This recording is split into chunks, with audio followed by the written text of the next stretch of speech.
día, Tanque, ¿cómo va? A vos y a tu audiencia, espero que estén bien con este frío a pesar.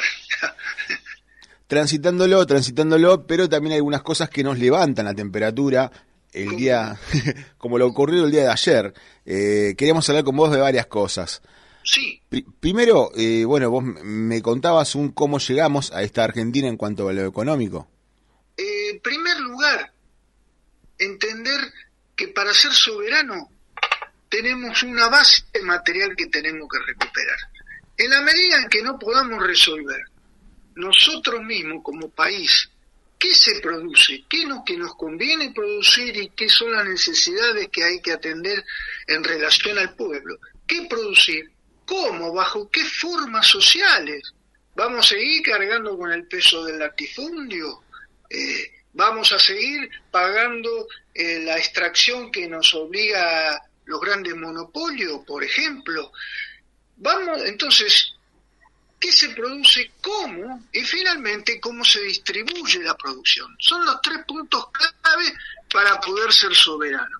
El otro punto es, hace poco yo les envié también un trabajo importante, un estudio realizado por la CTA, por CIFRA, el Centro de Investigación e Información de la República Argentina, de la CTA de Hugo Yasky, donde queda evidenciado y denunciado cuánto y en qué momento se produjo una monumental transferencia de ingresos desde los bolsillos de los trabajadores asalariados a los bolsillos de una minoría de grandes monopolios imperialistas que son parte de lo que hemos llamado el club de los parásitos económicos. Entonces, eso sintéticamente, durante Macri, en 3 años de los 4, porque ahí empieza el conteo, se perdió a razón de 15.000 millones de dólares por cada año promedio, lo que te da en ese periodo 45.000 millones de dólares. Durante el gobierno de Alberto Fernández, 4 años, se perdió más todavía, el doble de promedio, 30.000, con lo cual llegamos a 120.000 millones de dólares más por los 4. Y finalmente, el año 24, durante todo el 24, con Javier Milei se perdieron 34.000 millones de dólares. Son 199.000 millones de dólares, o sea, 200.000. Hagamos un número redondo, el 40% de todo lo que se produce durante un año nos robaron en 8. Ese es el saqueo monumental de los que poco hablan. Es porque lo que producimos la riqueza, insisto, somos nosotros, los trabajadores y el pueblo, no esa minoría parásita, extractivista, que es la que absorbe el esfuerzo productivo que ponemos los trabajadores. Y vamos, ya que vos te referiste a los ejemplos más recientes, vamos a hablar por un lado de la lucha, si te parece, pero primero quiero ver eso cómo se traduce a lo actual. Ejemplos concretos de lo que te estaba diciendo. El día antes de ayer, en un programa de C5N del Gato, en lo que llamó la Tribuna del Pueblo, había trabajadores de distintas fábricas que tenían un punto común. Empecemos por una, Georgalos. Decían los muchachos, nos están aplicando la ley Bases a nosotros como si no tuviéramos derecho a huelga. Hubo despido, pero ¿cómo arranca el conflicto? Frente a aranceles por la importación, en donde a muchas empresas les conviene importar antes que producir, o tienen que competir con los que importan a bajo precio debido a la distorsión del dólar artificialmente bajo, ¿qué hace este Giorgialo? Lo que hace en la sección que empezó el conflicto, que fue la producción de chocolate, baja la cantidad de trabajadores. Ah, qué pícaro. ¿Cómo? Qué pícaro. Sí, pero esperá, pasa de 6 a 5, bueno, voy a decir, pero exige, con una modalidad nueva, exige que la modalidad nueva más vieja que la escarapela, que es la superexplotación, pasar a duplicar la producción. con menos gente, duplicar la producción. ¿Está claro? Entonces esta superexplotación, esta flexibilización se expresa así, como obviamente el personal, los obreros reaccionaron, fueron al sindicato, etcétera, no respetó la conciliación obligatoria que obligaba a volver a la empresa hacia atrás y reincorporar a la gente despedida, no la reincorporó, desobedeció y de hecho está imponiendo una situación conflictiva. Después hablaron sobre el final los de Volkswagen. Hubo despidos primero, con la misma secuencia, echando a los que ellos consideran más conflictivos, es decir, los que primero alzan la voz contra estas medidas de superexplotación. Pero primero despido y después un proceso en Volkswagen de retiro voluntario. Se perdieron 800 puestos de trabajo. ¿Qué pasó con la producción? Sigue siendo la misma. Y bueno, en Seco, una compañía por el tema de multinacional de electricidad, no les quisieron poner un baño al grupo de trabajadores, ni siquiera un baño, van no solamente con la superexplotación, sino con la condición de vida de esos obreros. Y en FATE sacaron un turno, hubo despido, pero la producción aumentó de 6.000 a 9.000 cubiertas por día. Sí, aumentó un 50% la producción. Estos son ejemplos concretos. Ellos lo sintetizaron que la línea que sigue la empresa son miles afuera y adentro los esclavos. Y nos ejemplifica claramente qué tipo de país van. Un país donde quieren anular totalmente los derechos laborales, las más mínimas reivindicaciones, arrasarlas, y esto de la superexplotación es importante, porque algunos hablan, yo leí un artículo hoy, de página 12, que creo que salió ayer, el artículo que habla del conflicto, pero habla del aumento de la productividad. Eso no es aumento de la productividad, no es exacto.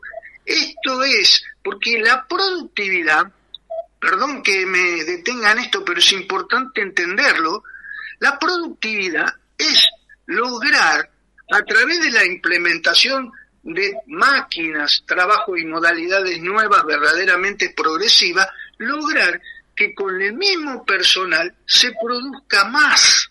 Hay varios gremios, que era mi segunda pregunta, era por qué en este momento, y era lo que nos llamaba a convocarte, era por qué en este momento empiezan a salir los trabajadores ocupados al centro de la escena de los reclamos, dado que hace unos meses atrás quizás era algo menos posible o que no se veía tanto. El día de ayer, más de 150 organizaciones, sindicatos nucleados centralmente en la Confederación Argentina del Transporte y la UTEP, las CTAs, bueno, ganaron la escena en el centro de la ciudad de Buenos Aires. Pero ¿tienen que ver estas nuevas condiciones para que se nucleen tantos trabajadores?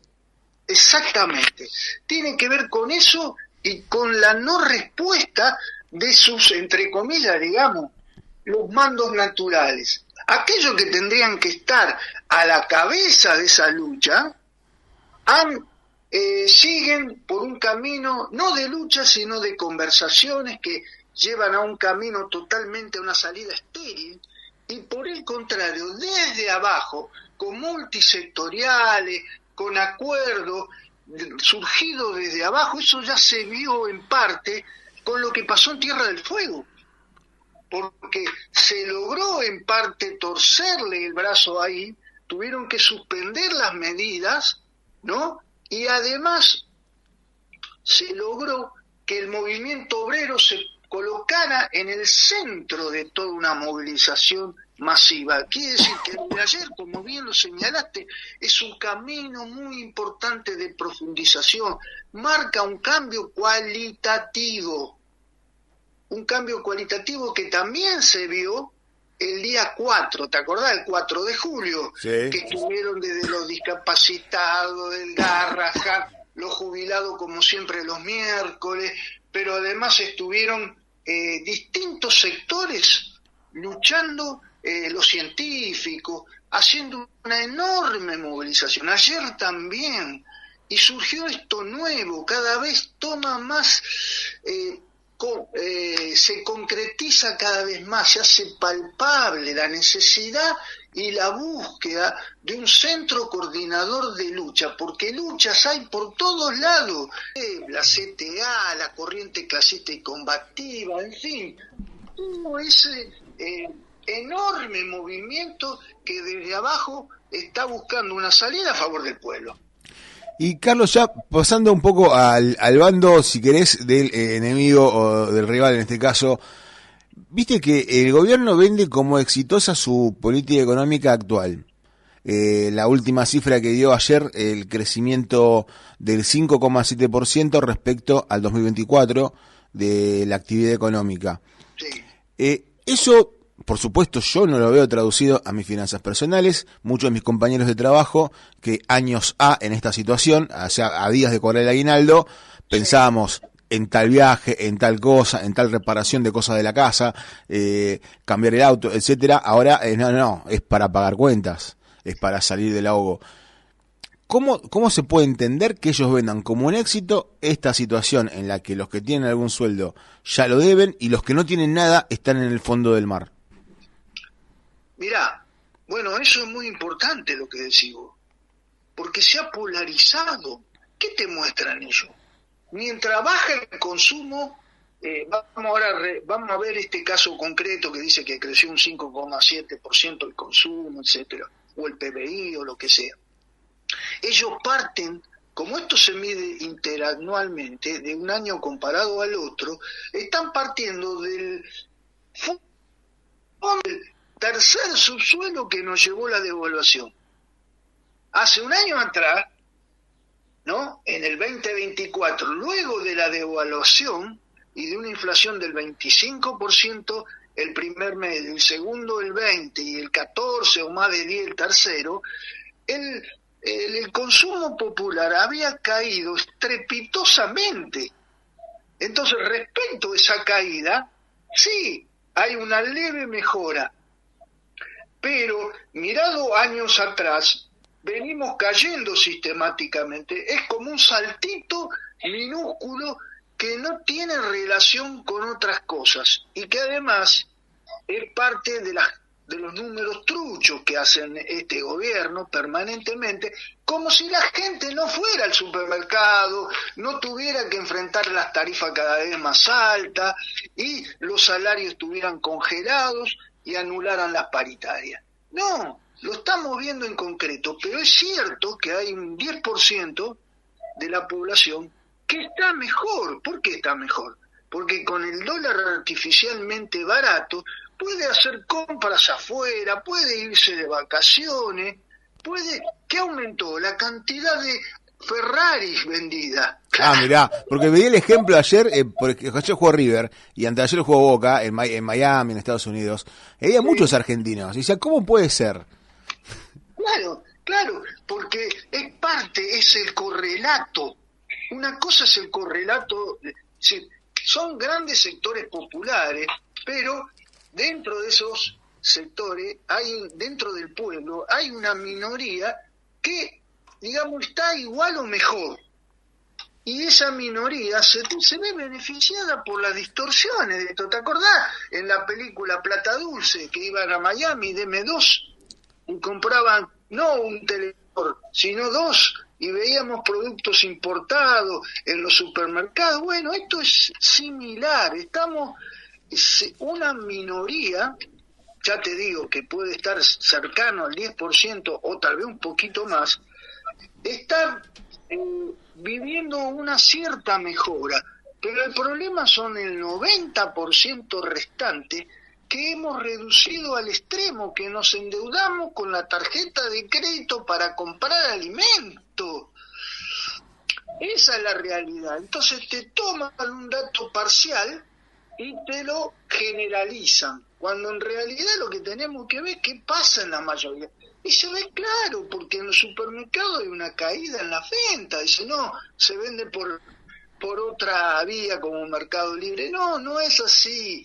Las últimas estadísticas que incorporan todos los medios de compra demuestran que sigue cayendo el consumo popular, sigue cayendo el empleo a la vez que aumenta la superexplotación, y junto con el desempleo que ya está en cercana a las 2 cifras, más de 10, 9 y pico está dando ahora, ese desempleo paralelamente existe el doble o el triple empleo. Y lo veo en mi propia familia, que antes trabajaban, siguen trabajando y ahora tienen que hacer para una aplicación. Uno de los obreros que estaba ahí en lo que se comentó en C5N decía que dice, ¿por qué ahora tengo que salir a vender bolas de fraile?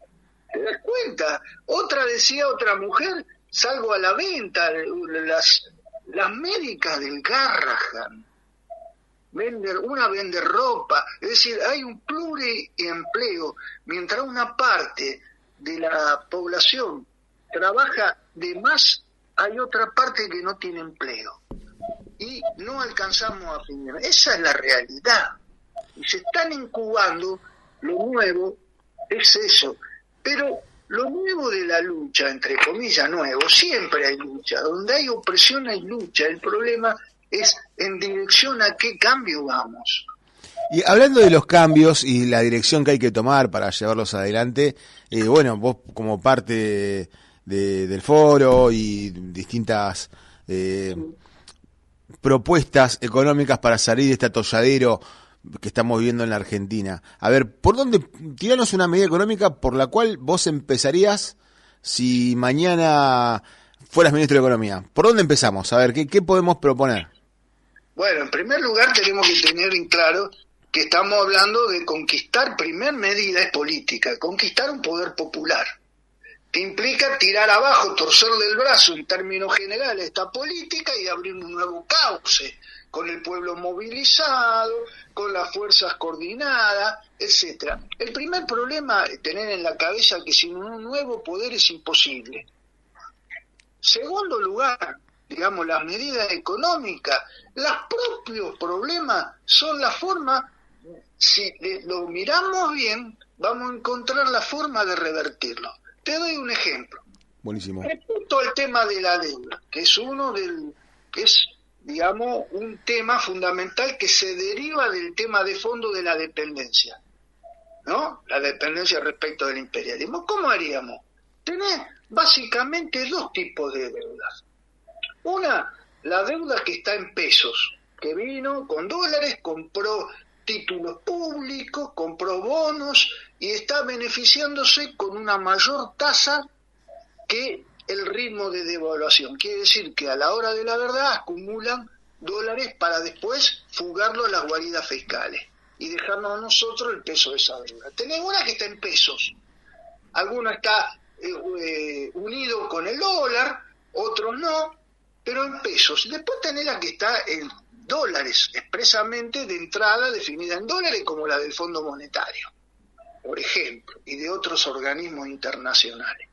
Entonces, la que está en dólares, tenemos sobradas razones de suspender todo pago de arranque, suspensión de todo pago e investigación de la legitimidad de esa deuda, porque vamos a descubrir que la mayor parte de ella es fraudulenta, odiosa y no ha seguido ni los propios métodos que le exigían el Fondo Monetario. Te doy un ejemplo.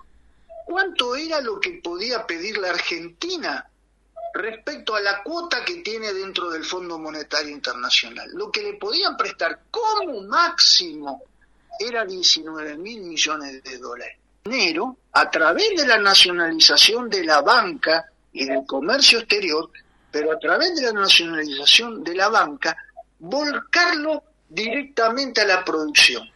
Con esta disuasión muy simple: si no quieren perder esa plata, tiene que haber un plan de inversiones para llevar adelante un verdadero salto productivo. respetando siempre a pequeños y medianos ahorristas, que son una mínima parte, pero por ejemplo, tenemos unos 180.000 millones de dólares. Respetando, te digo una exageración, 40, te digo más, 60.000 separá, te quedan 120.000 millones de dólares para impulsar firmemente la producción, teniendo en cuenta que la capacidad ociosa que tiene en este momento la Argentina es alrededor de un 50%. Quiere decir que tenemos las máquinas, tenemos la capacidad y la mano de obra que está desocupada, y tenemos lo que necesitamos impulsar con capital, con dinero, esa empresa para empezar a producir. Al producir ese salto productivo, sin inflación, daríamos satisfacción a un empleo mayor, a una mayor demanda de los sectores populares que están en la miseria.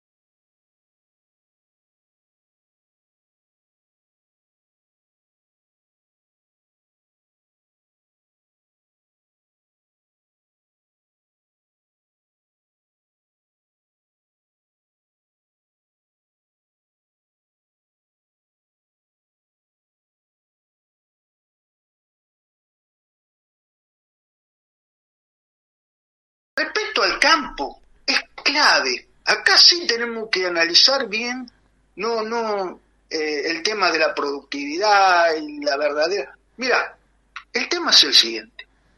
En promedio, en algunos lugares más, en otros lugares un poco menos, pero en promedio, lo que los grandes terratenientes, los latifundios terratenientes se llevan en concepto parasitario de renta, representa un 30% de lo que se produce, limpio de polvo y paja. ¿Qué quiere decir? Que si el campo, distintas actividades, producen 100, 30 se lo lleva limpio de polvo y paja, porque las retenciones la van a pagar el productor. El terrateniente se lleva 30 de los 100. Con el resto tiene que vivir el verdadero, el pequeño y mediano productor, en el caso que tenga obreros también, etcétera, las maquinarias, impuestos, etcétera. Con lo cual le queda una miseria. Si nosotros bajamos drásticamente a través de la aplicación de la ley que fue creada por Perón en el año 48, si no me equivoco, la ley de arrendamiento y a parcerías rurales, que es la 13246, y el precio sostén y en origen para el pequeño y mediano productor de todo el campo, entonces nosotros lograríamos bajar el costo del alimento en ese 30%. O sea, compraríamos todo más barato en un 30%, eliminando el parasitismo de esos grandes terratenientes que obtuvieron sus tierras a sangre y fuego, matando a los pueblos originarios. Entonces, primer medida en el campo es terminar con ese arrendamiento leonino parasitario que encarece lo que consumimos del campo, y dando un impulso decisivo a los productores, para que ellos puedan tener mayores ganancias, invertir y dar un plan para adquirir la tierra, en el camino a una reforma agraria, que la tierra sea dada en propiedad a los que la producen. Eso en el campo. Y terminar con este manejo de los monopolios que deciden los precios por sí. No es que el mercado, al cual consideran algo abstracto, no, el mercado es el poder económico dominante. Pero no es ese mercado que creen ellos que dictamina los precios, son estas grandes empresas que se llevan una parte sustancial y de la cual el estudio que hablábamos decía que en 8 años se llevaron 200.000 millones de dólares de los bolsillos populares, extra, no lo común. Por encima de lo que se llevan de lo común se llevaron 200.000 millones. Entonces, si vos no cerrás los lugares por donde se drena la riqueza producida por el trabajador y la trabajadora del campo y de la ciudad, nunca vamos a poder levantar la cabeza, porque dólares hay, pesos hay, pero hay que ir a buscarlo ahí donde está ese capital parasitario. Ni siquiera es capital, es parasitario, que no produce, sino que absorbe el esfuerzo productivo de nuestro pueblo. Entonces, ahí hay que cerrar los grifos. No nos podemos dar el lujo de sangrar por una deuda ilegal, fraudulenta, una deuda inconstitucional que se hizo violando los propios estatutos del Fondo Monetario, por ejemplo. No podemos recuperar el país si no cortamos esos lazos desde la dependencia y el latifundio, si no recuperamos y dejar de sangrar por esas heridas que nos impone. Y yo quería aprovechar, ya que me dijiste en el primer momento de la conversación, que estuviste en el 3er Encuentro Federal por la Soberanía, y para aprovechar, y además que participaste, nos pudimos saludar, contar un poco qué debates recorrieron esa comisión, qué cosas se aprendieron o se pueden contar de lo compartido allí. Bueno, hubo distintas opiniones que en general tienen un mismo punto de partida. Entonces nos enriquecen en lugar de dividirnos, porque hay muchos sectores que piensan distinto, pero si miramos la realidad parados desde la defensa de los intereses nacionales y populares, vamos a encontrar un punto de acuerdo. Entonces, por ejemplo, habló Luis Laferriere, Laferriere, sí, correcto. Luis habló del plan Masacre. Apa. Así nomás. Creo que es una excelente definición. Cómo se está destruyendo el colapso al que vamos, cómo se ha dejado de consumir. ¿Para qué? Para aumentar el saldo exportable, porque el plan la esencia de este plan es perverso. ¿En qué sentido? No psicológico. Es perverso porque hace caer el consumo popular para aumentar el saldo exportable. Entonces, como decíamos en otra oportunidad, menos pan en la mesa de un trabajador para exportar más trigo. La carne cae el consumo a niveles de hace más de 100 años. Y resulta que es para exportar más.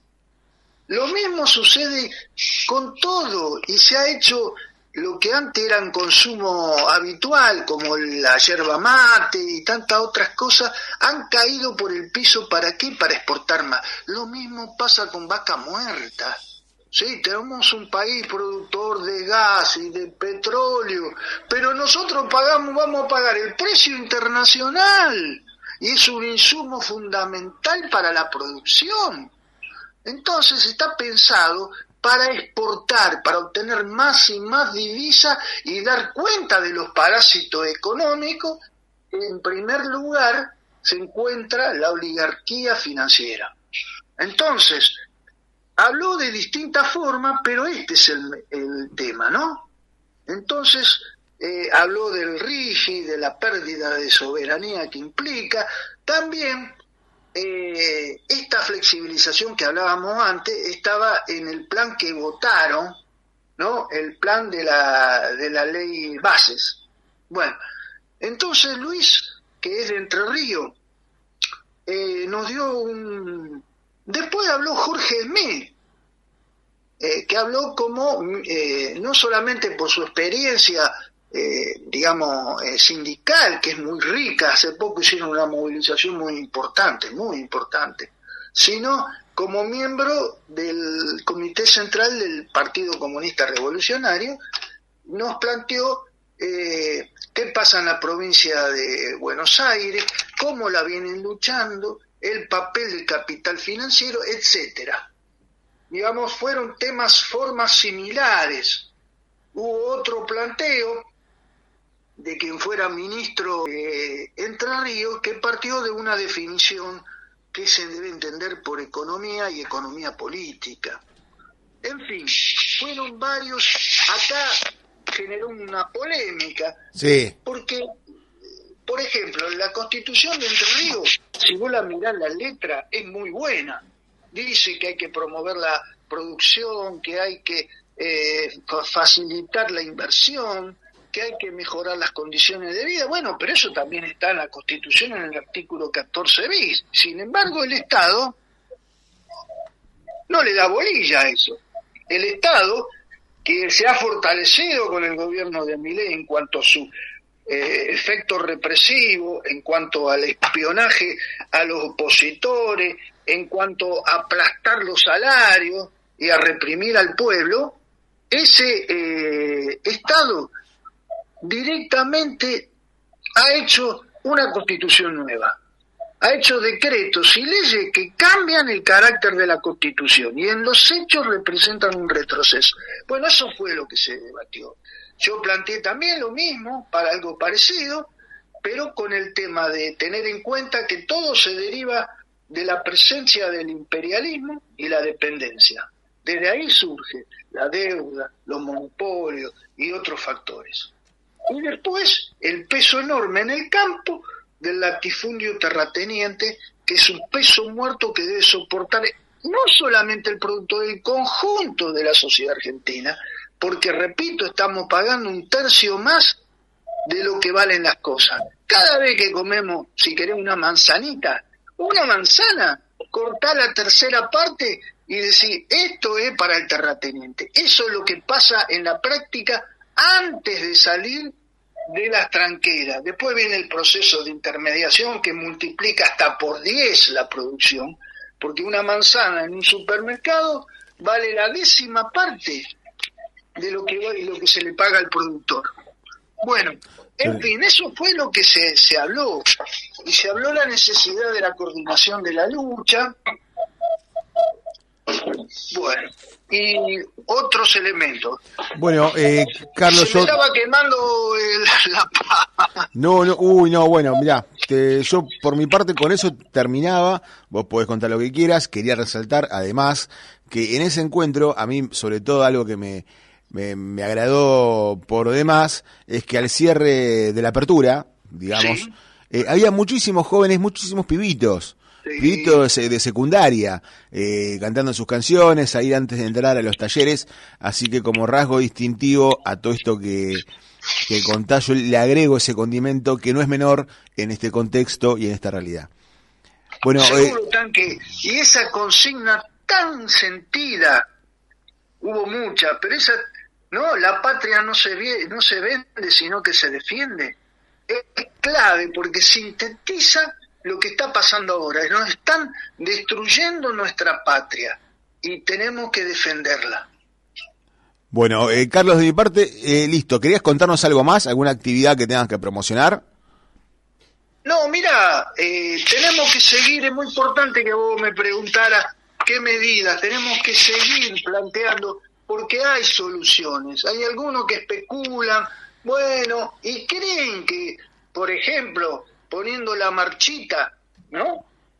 Van a venir sola la gente. No, lo que se demostró es que si no se lleva adelante este camino de unificación de la lucha, de las multisectoriales, de la coordinación y un centro que nuclee toda esa nueva lucha, esa nueva fuerza, si no logramos eso, junto con una propuesta para superar la crisis a favor del pueblo, no vamos a lograr nada, porque basta de internas minúsculas y pensemos que tenemos que, como hace el pueblo, poner el cuerpo en la calle, en la lucha. Desde ahí no vamos a ganar la representatividad, sino no hay salida. Y hay que borrar para siempre eso que dice en la vieja Constitución, que dice que el pueblo, en el artículo 22, dice que el pueblo no gobierna, dice, ni delibera, o sea que ni podríamos hablar de estos temas. Dice, el pueblo no delibera ni gobierna, sino a través de sus representantes. Esos representantes están a la espalda de los intereses nuestros. Tenemos que buscar una nueva representación, un nuevo programa por este cauce de la lucha popular. Bueno, Carlos, muchas gracias, ¿eh? No, gracias a vos, Tanque. Te mando un gran abrazo para vos y para todos los muchachos de allá.